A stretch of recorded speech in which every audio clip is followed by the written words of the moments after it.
The following program is suitable for all ages.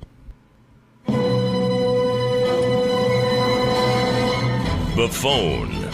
A certain magic will always linger with the very name.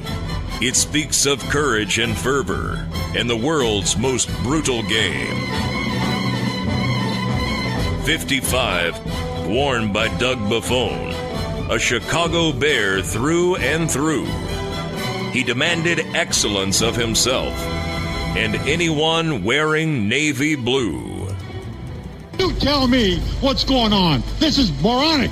We're going to get our whipped all the way down the line. I want somebody to get kicked in the and get out there and play. You're getting paid to play this game. I'm playing right. I don't mind you getting beat. I got my whipped many times. But I tell you, I took somebody down with me. You are a professional team. Act like one, for God's sakes.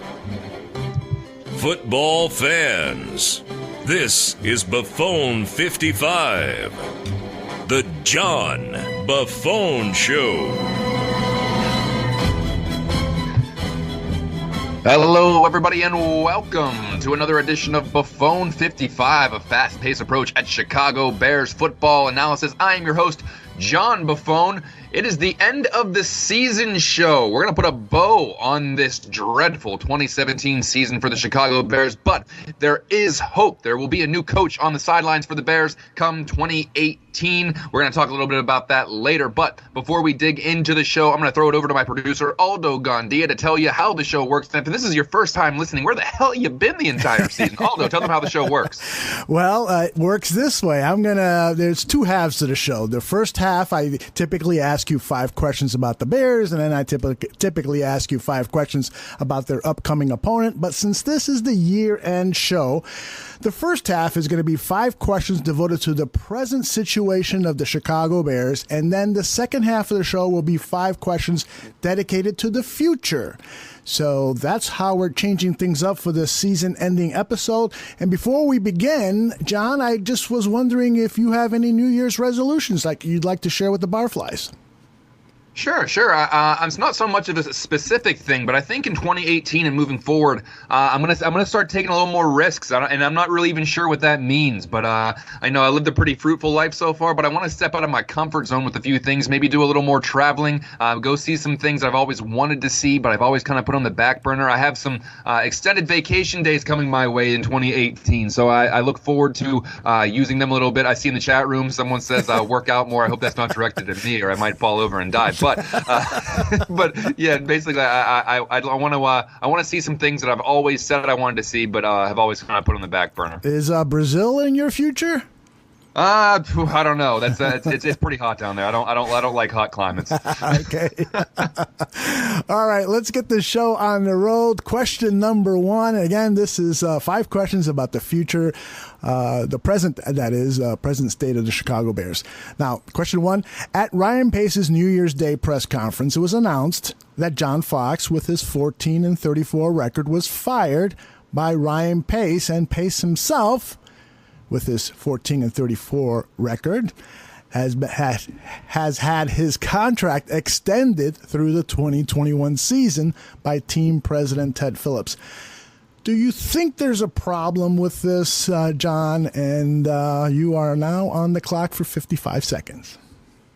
I don't think there's a problem with it. I think it was actually the right move to give because whatever head coach you bring in, you need to let him know that he's not going to be a lame duck coach in a year. If you're a coaching candidate and your GM is canned, the new GM is most likely going to want to bring in his own guy. And all of a sudden, you're a lame duck coach before you even really get to put things into place, before you even get to see your plan start to formulate. So by extending Pace, I mean, there's no guarantee that he's going to survive the length of that contract anyway. But by extending him, you are making the job more attractive to the more qualified candidates, and they don't need to worry if they'll only have one season to kind of turn things around. I mean, the record obviously is not good, and the jury is out on a few of these draft picks, but I think it was a more business-savvy move because they want to make sure if they find the guy they want and they find the guy that they think is going to put it all together, for the Bears. They want to make sure that he is not hesitant to take the job because potentially the GM won't be there in a year. So I think this was more along the lines of it was headed towards just showing the head coach that there's going to be stability. I totally agree with that, but you don't have any problem at all with the fact that he had the same record that John Fox did, and he gets rewarded with a contract extension, and Fox gets fired. No problem at all with it? It scares the hell out of me, to be honest with you. But I mean, what other choice do the Bears really have at this point? I mean, I'm going to have my reservations on it, and I don't know if this grand plan that Ryan Pace is putting together is actually going to work. But if it means giving him an extra year on the contract, and like I said, they could can him beforehand anyway. If that means giving him a symbol of stability, if that brings in the right guy, I think that's a chance worth taking. I think that's sensible thinking there. All right, question number 2, John. Please evaluate, because this guy has been in the headlines. Everybody's kind of wondering about this gentleman. Please evaluate Ted Phillips, the president and CEO of the Chicago Bears. You are on the clock. Well, he's been with the organization in some capacity for over 3 decades, about 35 years. But what can I say that's ultra positive? I don't know. He's entering his 19th season as the president. The Bears are 18 games under 500 during that time, so that's underwhelming. But fans constantly complain about the front office, even if if things are okay. I mean, there's always a constant kind of shots being taken at the front office. They don't like some of the players, and then they don't like the coach, and then that means they don't like the GM. I'm talking about from the fans' point of view. So I'm saying it starts all the way at the top. If you don't like a player, then you don't like the coach, and you don't like the GM. Indirectly, that means you don't like the president. And if your hatred runs that deep, you start directing rage towards the owner as well. So they didn't fire Ryan Pace, which I thought was the right move to do. The Bears would be hiring the 3rd general manager in the last 7 years if they would have canned Pace. So I kind of understand that move from that point of view too, and I like that he's going to be a little more hands off in this situation and kind of let the football guys make the decision. So the results speak for themselves. Should I love Ted Phillips? No, and I don't really know a reason why I should. Yeah, I think that if you loved Ted Phillips, you would probably be the only Chicago Bears fan. Well, you live in Green Bay. I mean, that's pretty easy. That's right. All right, that leads to question number 3. Are you comfortable with the McCaskey family's ownership of this franchise? John, you're on the clock. 55 seconds. Go. We hear about the history of the family, and it's deeply rooted in the NFL. And do I believe that the McCaskeys truly want to see the Bears win? Yes, I do. I believe that they would like to see the Bears be a winner. I mean, we see with this in ownership a lot. Dan Snyder wants to win. He spent money like crazy when he took over the Washington Redskins. And what did he get that franchise? A whole lot of nothing. So you can say the same with other franchises. I'm sure Jimmy Haslam and the Browns don't want to be the laughing stock of the league, but they are. I don't always buy into the notion that because you're a million or even a billionaire that you're automatically really good at running a football franchise. That's like saying, I'm really good at Monopoly, so I'm going to be really qualified to be your investment banker. Sometimes the two things don't necessarily translate back and forth to being a very successful in one business and thinking that's just going to go over to football. So I think the difference with the McCaskeys is that they've been around football most of their lives. I mean, they're stemming from George Halas, who would probably be foaming at the mouth if he saw how this team was being run right now. And it all starts at the top. Some teams can't get out of their own way, and you don't want to be so cynical to think that they're only looking at this as far as a piggy bank. They're not trying to just make money on this because the fans will show up regardless. I hate taking that approach because I think that turns you into a poorly thinking person. Even if it's true, I don't want to think that. Yeah, you bring up a lot of interesting points in those 55 seconds. And let me ask you this. Do you think that it's okay for a owner to lose money for the organization and in some cases shareholders? That's not the case with the Bears because it's family owned. But do you think it's okay for an owner to purposely lose money in order to win? Well, I think you could take that by a case-by-case basis. If this is a guy whose sole way of making money is the football franchise, which is rare, then no, I think you want to be able to stay afloat, and you got to kind of look at that bottom line a little bit. But Also, you got to take into account that they're making tons of money out of the NFL right now. They're making tons of money from each of these teams. I think it would be hard to say that you're going to be, going bankrupt if you spend a little extra money trying to win. So I think that a lot of these guys have their hands in a lot of different industries, and they have a lot of profit streaming coming in from different areas. And you don't want to get labeled as that guy who's only looking at the bottom line from your football team, because that is the worst thing you could say to fans, or at least kind of insinuate to fans. So if it takes spending more money to win, I get it, but you got to make sure that money is spent smart, because if it's not, then you're just kind of throwing money up in the air and hopefully it's landing somewhere nice. Yeah, John, you're absolutely right. It would take a complete moron to lose money as being an owner of an NFL football team. I mean, that's like printing money. Right. Yeah, I get where you're coming from. All right, question number 4. It's no secret that a great load of the future success or failure of the Bears lies on 2 Ryan Pace decisions: his next head coaching hire and the selection of Mitch Trubisky last season as the team's quarterback. Now, after one season of watching Mitch play, how confident are you today that Trubisky is going to be a true franchise quarterback? John, you're on the clock. I'm semi-confident. I mean, we saw flashes of a guy who can play in this league, and quite frankly, he wasn't supposed to play much this year anyway, but the Mike Glennon experiment kind of exploded, and maybe Mitch got in there a little sooner than we thought he was going to be in there, not to mention he showed flashes in the preseason, which made us want to see him even sooner. 13 starts in college doesn't necessarily prepare you for the NFL, but he got a crash course this year on a team with a coach that isn't exactly quarterback-friendly and a wide receiving core that challenges for the worst in the league. I mean, he made it through a rookie season where everything was stacked against him. And he didn't even look like he quit on the team. He looked like he wanted that leadership role. It appears that he's putting in the work as well. So the next head coach is everything here. You got to find a guy that can bring out all of Trubisky's talent. And then it's Ryan Pace's job to surround that talent with talent at the receiving position. So I think this year was okay for him. I mean, this is going to be a big learning season for him. So much depends on year 2, however. This should be an exciting yet terrifying time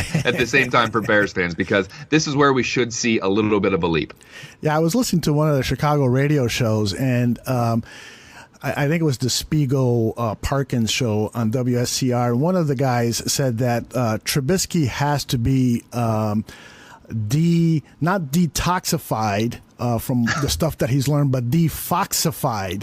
And, yes. And the reasoning behind that he gave was that Trubisky got worse, in this person's opinion. I'm not sure everyone would agree with this, but that Trubisky got worse from that first opening game against the Minnesota Vikings, where he played fairly well. He unfortunately threw that late game interception that on a drive that could have resulted in the Bears winning that game. But from that moment to his last game, Trubisky did not improve as a quarterback, and so that now whoever comes in has got to defoxify Mitch Trubisky. You kind of agree with that? Yeah, you do? I agree with that, because I think that they put the reins on him so much and kind of constricted the game plan to a fact that you don't want him to think that's the norm. You don't want to think that's what playing quarterback in the NFL is like, where some games you're only going to throw the ball 12 times. I mean, this needs to be expanded, and it needs to be it needs to be brought to the light sooner rather than later, that hey, this is how you play quarterback, not hand the ball off 30 times, not run pass. There's actually some intricacies that you need to learn. So yeah, I agree. Defoxify would be kind of a good term for that. Yeah, and I just grew very concerned with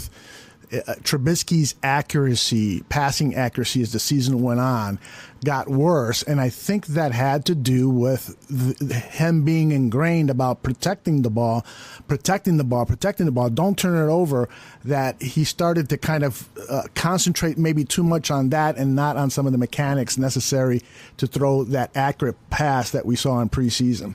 Absolutely. All right, question number 5. I'm going to put you to the test here. You talked about talent in your last response, and so I'm going to put you on the test with our 55-second format. Before we get into these future questions, grade each of these 3 NFL drafts that Ryan Pace oversaw: the 2015 draft, the 2016 draft, and 2017 draft. And I think that's then a good segue to talking about the near future about the Chicago Bears. John, you're on the clock.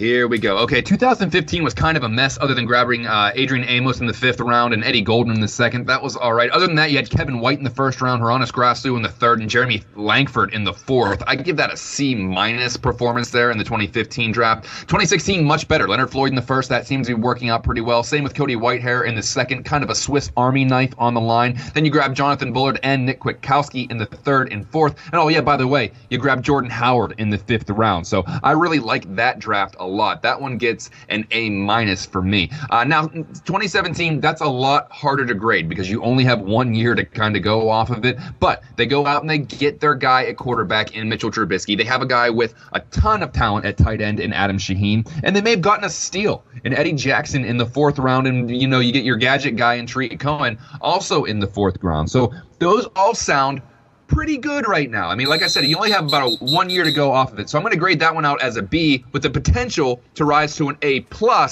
if Trubisky becomes the franchise quarterback. I like those grades. I do. I may be a little too kind with that first year, given that it looks like C- simply because of Adrian Amos. That's about it. Well, and Eddie Goldman was in that first year. And Eddie Goldman, yeah, right. Of course. So maybe C- is a decent grade. Okay, good stuff. Now let's tackle these 5 questions of the future. Number 1. Now that the Bears hold the 8th pick of the 1st round, are you a best player available or draft from a position of need kind of guy? And depending on which one you are, which guys or which positions do you feel the Bears should target? John, you got 55 seconds. Well, I've been looking over a lot of mock drafts, and the majority of them have the Bears taking a wide receiver, whether it be Calvin Ridley out of Alabama or Christian Kirk out of Texas A&M. I usually tend to say draft the position you need if you are drafting high. If I'm the Bears and I'm drafting in the top 10, and all of a sudden Saquon Barkley is available, I'm not taking him. You have Jordan Howard, and your team is in no position to make luxury picks. So if you're in the back of the 1st round and you already have a solid team, yeah, go for it. Take that luxury pick, and it's going to be a nice shiny toy for you. But if you're in the top 10, you have holes to fill, and you better fill at least one of them. So that being said, if you are drafting for need and you don't see anyone that you are completely sold on, and I'm talking, and the Bears at number 8 may not be sold on either one of these receivers. If some of those names are still out there, maybe there's a quarterback still there, maybe there's Saquon Barkley is still there, you go ahead and trade down, because maybe you go ahead and you get another 2nd round pick, or sometimes you get a future 1st round pick out of that. So maybe you flip that and you still get a guy that you are pretty high on, but you can move back in the back of the round. I think that the Bears should draft for need, but they also look at the values, look at the slot on value as well. My whistle got stuck here. I got cut off big time. All right, that's interesting. Isaiah Robles in the chat room volunteers Quentin Nelson, the guard from Notre Dame, as a 1st round pick. And we don't typically see guards going that high in a top 10 pick. But I saw this guy play a lot at Notre Dame. Saw him play live once. And saw most of the games on television. This guy is a stud. He really is. The line could use anything at this right now. If they could get an anchor on the line right now, that would be fine. That's worth its weight in gold for a 1st round pick. Yeah, and Draft Dr. Phil and I have had this debate. I'm of the opinion that guards now are as valuable to a team as outside tackles, because quarterbacks are being asked to get rid of the ball so quickly that we don't no longer have to worry about those outside rushers. It's more about the interior of the line and allowing the quarterback to step up in pressure. The teams still put their best pass rushers on the outside, but if you're getting rid of the ball under 3 seconds, then you can nullify not having great offensive tackles, and a lot of teams are offensive tackle deficient. It's become a concern throughout the NFL. All right, question number 2 is a bit complicated here, so let's see if I can get it out right, and then you can hit it out of the park. The Bears have several players with possible contract buyouts that would save the team millions if they went out and bought out the contract. Let's zero in on some of these guys, and then you tell me whether the Bears should keep, release, or try to renegotiate with them. I will focus on the offensive players for this question number 2, and then on question number 3, we'll focus on the defensive players because there's a lot of contracts that the Bears can potentially buy out this season. So the players are Mike Glennon, Josh Sitton, Deion Sims, Bobby Massey, and Marcus Wheaton. Those are 5 players on the offense that could potentially be bought out and saving Ryan Pace a lot of cap money space. So you have 55 seconds to give me your opinion on what Ryan Pace should do with these guys, and it starts right now. That gives me 10 seconds for each guy, so I'll try to make this quick. So, Mike Glennon, see ya. Thanks for stopping by. Hope you enjoy your $18 million for playing all of a month or so in Chicago. Looks like Mark Sanchez is more involved with Trubisky's progression than Glennon is. Get those bad vibes out of there. He's a remnant. He's a remnant of the Fox era. Get him out of there. Buy him out, whatever it takes. Josh Sitton. I would try to renegotiate. He's 31 years old, often injured. Maybe he's a good locker room guy. Do I think he would renegotiate to stay in Chicago? Probably not. He's not going to get $8 million elsewhere. So I would try to renegotiate, but I can see him potentially being a casualty in that. Deion Sims, average tight end that epitomized the Bears offense this year. Very him-ha, and average was acceptable, and let's try to target a guy who's not overly talented. Shaheen is the future, and there are plenty of other capable backup tight ends. Go ahead and release Deion Sims. Bobby Massey, this kind of depends on if they address the offensive line the way they should. If they're going to retool, you can probably cut ties. However, you can't send Mitch out there with a makeshift line with questionable NFL talent, and if this line does get banged up a lot, and Massey could provide some depth if he's supplanted. I'm going to go over overtime here. Marcus Wheaton, not even a debate. Cut him. He couldn't stay healthy. This little experiment of high upside, mid-talent level wide receivers is over. There needs to be a complete overhaul of the position. And once they either draft or bring in a couple wide receivers, there's not going to be any room for Marcus Wheaton. He's gone. Now, I should tell our listeners that we also did this exercise on Bears 100 Proof with Shane, the smartest man in the bar room, Marsaw, and Draft Dr. Philatoshin. So it's going to be interesting for us barflies to compare notes with John Buffone. All right, now, question number 3. Let's tackle the defense. And this time there's even one more guy, so you're going to have to really work fast here in 55 seconds. We've got Pernell McPhee, Danny Trevathan, Marcus Cooper, Willie Young, Gerald Freeman, and Quentin Demps, and the clock starts now.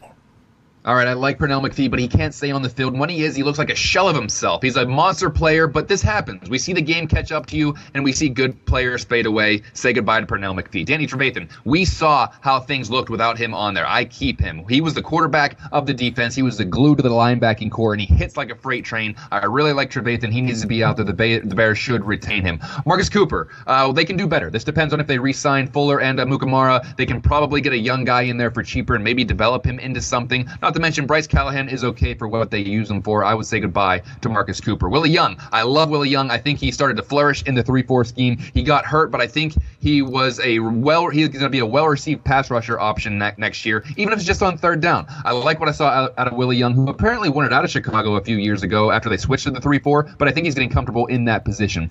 Freeman, he's going to be 32. It's not a terrible price tag at $3.5 million, but I can see them wanting to move on. The 10-game suspension is not helping either. Maybe they try to bolster that position in the draft. I can see him being gone. Quentin Demps, often injured. I don't know how many times I have to say this about a Bears player, but it looks like the safety position could be just fine without him. Thanks for stopping by, Quentin Demps. We'll see you later.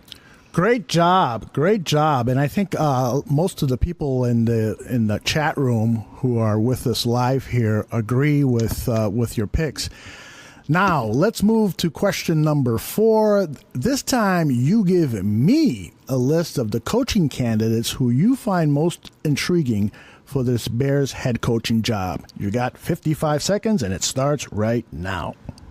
Well, John DeFilippo comes to mind. Apparently, he's a guru with X's and O's, and he was crucial to Carson Wentz's progression in Philadelphia this year. He hasn't done much play calling, so that's a little bit of a concern. That being the case, I think it would be an awesome feat to somehow steal both DeFilippo and Frank Wright from Philadelphia, kind of bring them over as a combo package, and kind of have them do to Trubisky what they did to Carson Wentz. Matt Nagy is another option for the offensive coordinator for Kansas City. He's been under Andy Reid. I actually interviewed Nagy this summer at an event in Pennsylvania, and he had all the sounding hallmarkings of an NFL coach. He's a former quarterback who relied heavily on his intelligence to keep him relevant, and he's been learning the play calling under Andy Reid for a while. Whether you think that's good or bad is neither here nor there, but he has been seasoned for this kind of thing. Also, Pat Shurmur and Josh McDaniels have been floated out there. Both of them have head coaching experience, although not great experiences, with Shurmur in Cleveland and McDaniels in New England, but still, they've been there before. They know what it's like to be a head coach.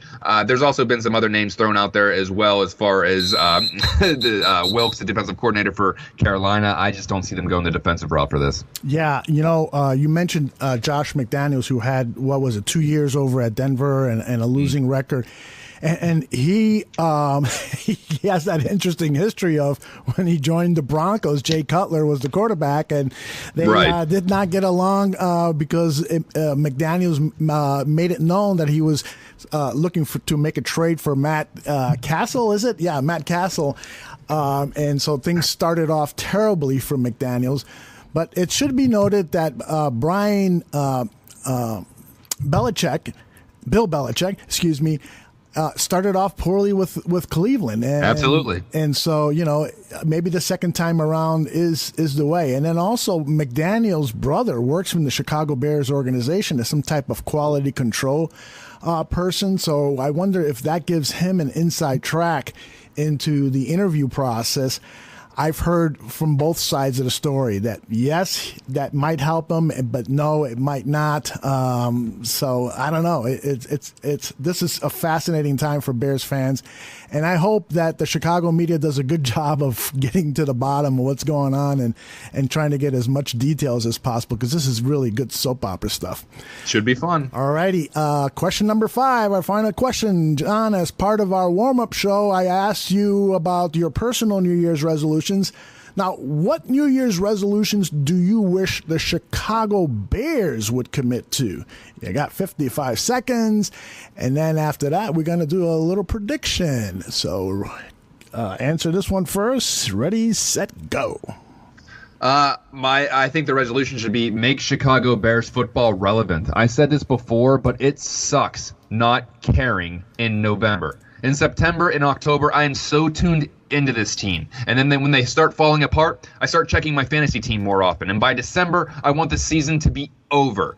That's a disheartening feeling. It's disheartening that a game in Chicago with snow falling literally means nothing anymore. And there are empty seats all around. So make a resolution to win back the fans. Bears fans want a winner so badly. They want their fandom to mean something. They want to go to a game or watch a game and feel like there's actually something on the line. That's why loving sports is the best thing in the world. As a Bears fan, when's the last time you truly got juiced up for a game because you felt something significant was on the line? Maybe December 30th of 2013 with the NFC North title on the line, and Aaron Rodgers throws a 48-yard bomb over Chris Conti to Randall Cobb and the Bears miss the playoffs. Maybe that's the last time you really felt something like that. So I want you to make a resolution to make me believe again, Bears. Make me believe in you. Please. That's all I want, is to be able to watch a game in the second half of the season and it actually means something. Preach it, brother. Preach it. I love it. All right, prediction time. We don't have a game next week. We won't have a game for a long time, but we do want to get your prediction on when you think this Chicago Bears team will become a playoff team. So the clock is off. Take as much time as you like.